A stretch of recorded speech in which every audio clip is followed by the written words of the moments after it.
మరి నీకు అమ్మ మీద మనం ఎప్పుడు గుంజట్లేదా? అందరి మీద గుంజుది పోవాలి రావాలి. నా కాడికి వస్తారా? రావట్లేదా? మా అమ్మ తోడు ఒకటి ఉంది, మా అమ్మమ్మ తోడు ఒకటి ఉంది అని ఎవడన్నా అది చూసిన వాళ్ళే తిరిగిపోయి నీ తాత చచ్చిపోయినాడు వచ్చిర్రు కథం.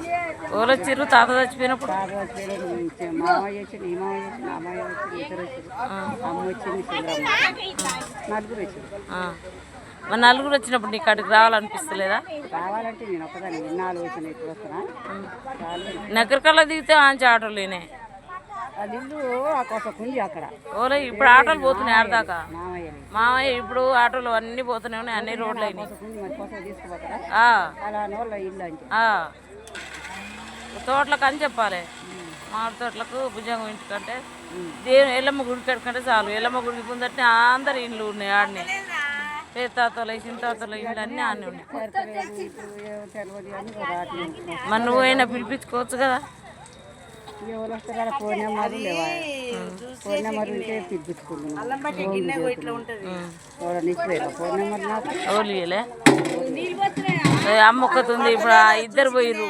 పెద్దమ్మ బాయ్, ఇద్దరు పెద్దమ్మలు బాయ్. మరి అమ్మ ఒక్కతే ఉండే. అమ్మని చూడాలనిపించదు ఎప్పుడైనా? ఏడుంది చంద్రమ్మ?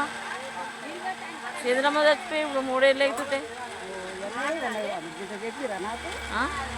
మరి మన బాగానే వచ్చింది చచ్చిపోయినప్పుడు నాకు చెప్పొచ్చుగా. నెంబర్ కూడా ఉంది అనుకాడ భుజం. చంద్రమ్మ చచ్చిపోయి భూములన్నీ పంచుకుంటే బిడ్డలు ఇప్పుడు వ్యవసాయం ఇటు రాకుండా అయింది. ఇప్పుడు ఇప్పుడు అమ్మ ఒక్కతే ఉంది, ఇద్దరు మామలు అమ్మ ఉంది. ఎవరు చెప్పలే నాకు.